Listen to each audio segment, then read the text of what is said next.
असमय बारिश ने फिर से बिहार के किसानों का कमर तोड़ दिया है।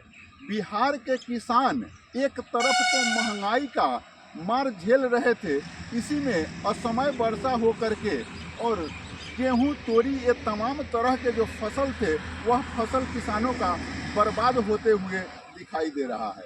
अभी हम आ गए हैं साहेबगंज प्रखंड के राजेपुर पंचायत में और उसी राजेपुर पंचायत के एक खेत का आकलन हम आपको दिखला रहे हैं। आप देख सकते हैं कि इसमें ये तमाम तरह के यहाँ जितना भी जो ये गेहूं का खेती हुआ है, इस तमाम गेहूं के खेती में लमसम 90% जो है गेहूं गिर गया है। अब यह इस गेहूं का स्थिति यह है कि अब इसे या तो मूस काट देगा या यह गेहूं सड़ जाएगा। इन दोनों परिस्थितियों में किसान को जो है एक विशेष क्षति ही दिखाई देता है। हम बतलाते चले कि मुजफ्फरपुर जिला, बिहार के मुजफ्फरपुर जिला में फसलों का आकलन हुआ है और आकलन में जो है वरीय अधिकारी को रिपोर्ट करना है, तो अब किस तरह की रिपोर्ट जाती है, किस तरह का क्या आ जाता है वह तो अधिकारी ही जाने, लेकिन मैं एक सच्चाई आपको दिखाने का प्रयास कर रहा हूं। इस राजेपुर पंचायत के राजेपुर ग्राम का ही एक खेत को मैं दिखलाने का प्रयास कर रहा हूं, ताकि वरीय अधिकारी पदाधिकारी देख सके कि किस तरह से किसानों का कमर टूटा है। अब मैं बतलाते चलूँ कि तरह तरह के सिस्टमों को जो है अपनाया जाता है। जैसे लोगों को प्रधानमंत्री फसल बीमा मिलता था, केसीसी के माध्यम से भी बीमा मिलता था, लेकिन अब जो है उस बीमा को रोक दिया गया और केसीसी ऋण जो किसान लिए हैं उन किसानों का अब कमर टूट रहा है, क्योंकि एक तरफ बैंक का दबाव कि आप ऋण भरिए और दूसरे तरफ उन्हें बीमा का पैसा नहीं मिलता है। फसल अगर क्षति हो जाती है, वैसे परिस्थिति में किसान को अगर बीमा नहीं मिल पाती है तो आखिर वो किस प्रकार से उस क्षति का पूर्ति करे। इस वजह से केसीसी का पैसा जमा नहीं हो पाता है और इस तरह से तमाम तरह से किसान को परेशानी ही परेशानी होती है। इसलिए मैं इस वीडियो के माध्यम से अनुरोध करना चाहूँगा, इस वीडियो के माध्यम से विनती करना चाहूँगा कि साहेबगंज प्रखंड को भी फसल क्षति का मुआवजा दिया जाए। साहेबगंज प्रखंड के भी किसानों को इसका बेनिफिट मिले। ऐसे तो तमाम बिहार के तमाम किसानों को इस क्षति का आकलन करते हुए उसका बेनिफिट मिलना चाहिए। लेकिन मैं जो चीज़ें दिखा रहा हूँ यह साहेबगंज प्रखंड के राजेपुर पंचायत का है, इसलिए मैं यहीं का बात कर रहा हूँ। लेकिन सरकारी कर्मचारियों के द्वारा पूरे बिहार स्तर पर इसका आकलन कराना चाहिए और जो भी क्षति जो किसानों का हुआ है उसका क्षतिपूर्ति किसी न किसी रूप से सरकार की तरफ से होना चाहिए।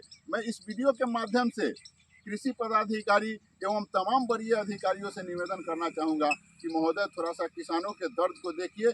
किस तरह से असमय बारिश ने किसानों का कमर तोड़ दिया है। किसानों का तमाम फसल जो है चौपट हो गया है, चाहे वह तिलहन हो या ये रबी का फसल हो, ये तमाम तरह के फसल पूर्ण रूपेण चौपट हो गया है।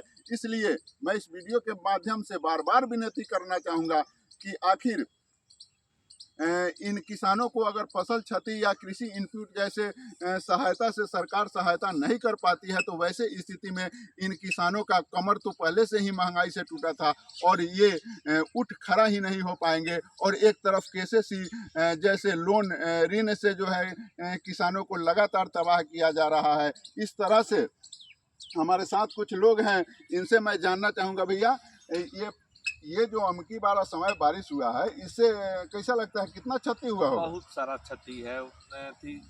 किसान का तो कमर टूट गया और इसके बाद सरकार केसीसी के लिए भी बार बार नोटिस कर रही है, दबाव बना रही है कि पैसा दिया जाए, नहीं तो अरेस्ट करेंगे। ये सब बहुत बात है, बहुत तरह का ये सब।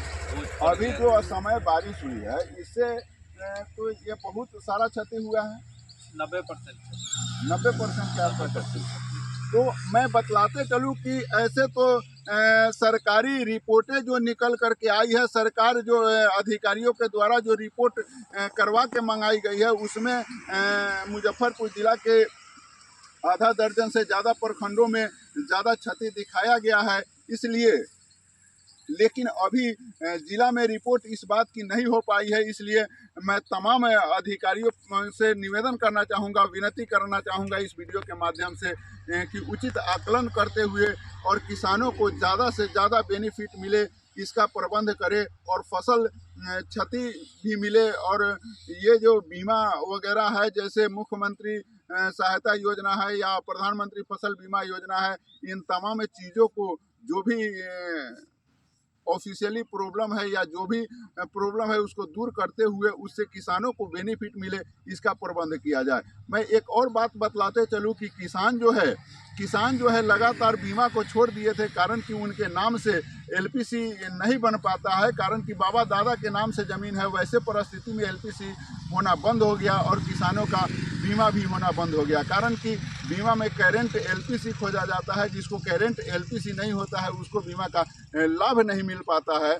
और जब लाभ नहीं मिल पाता है, वैसे परिस्थिति में जो है किसान बीमा कराना पसंद नहीं करते हैं और बीमा बहुत कम हिसाब में जो जिसके नाम से ज़मीन है वही करा पाते हैं। और इस तरह से जो फसल क्षति हुआ है, इस वीडियो के माध्यम से हम अधिकारियों से निवेदन करना चाहेंगे कि ये मुख्यमंत्री सहायता, ये फसल बीमा ही है, इसको भी कम से कम उस पोर्टल को चालू कर दिया जाए, कारण कि वह पोर्टल अभी बंद है। और ये अगर क्षति हुआ है, क्षति का आकलन ही हो और वह बीमा किसानों का नहीं हो पाए, फिर भी उसे बेनिफिट नहीं मिल पाएगा। इसलिए मैं जिला कृषि पदाधिकारी से बार बार विनती करना चाहूँगा कि उस पोर्टल को कम से कम खुलवाइए कि किसान, और इसका प्रचार प्रसार हो कि किसान जो है उसमें बीमा करा सके और कृषि इनपुट जैसे लाभ से भी किसान लाभान्वित हो सके, इसका भी प्रबंध होना चाहिए। बाकी मैं तमाम वैसे लोगों से भी निवेदन करना चाहूँगा कि आप अगर इस वीडियो को देख रहे हैं तो ज़्यादा से ज़्यादा शेयर करिए, ताकि अधिकारी पदाधिकारियों के पास जाए, सरकार के पास जाए और आपकी आवाज़ को सुनी जाए। आपकी आवाज़ जब तक सुनी नहीं जाएगी, जब तक जो है आपको बेनिफिट नहीं मिल पाएगा। ऐसे तमाम तरह के नेता, जैसे अजय निषाद हो या अजीत कुमार हो, ये तमाम नेता जो है आवाज़ उठाए हैं, लेकिन साहेबगंज प्रखंड से किसी भी प्रकार की आवाज़ नहीं उठ पाई है। ये भी एक दुर्भाग्यपूर्ण है। बाकी मैं इस तरह की जानकारी, इस तरह का वीडियो ला करके देते रहूँगा, ताकि अधिकारी पदाधिकारी के भी नज़र में जाए। कारण कि मैं ये चीज़ें जो दिखा रहा हूँ, यह तस्वीरों के माध्यम से दिखा रहा हूँ, इसमें कहीं से कोई किंतु और परंतु नहीं है। इसलिए इस तरह की वीडियो जो है ज़्यादा से ज़्यादा अधिकारियों के पास जाए, ताकि वे भी वहीं बैठे कम से कम इस चीज़ को जान सके कि सच्चाई क्या है। बाकी मिलते हैं एक नए वीडियो में। जय हिंद।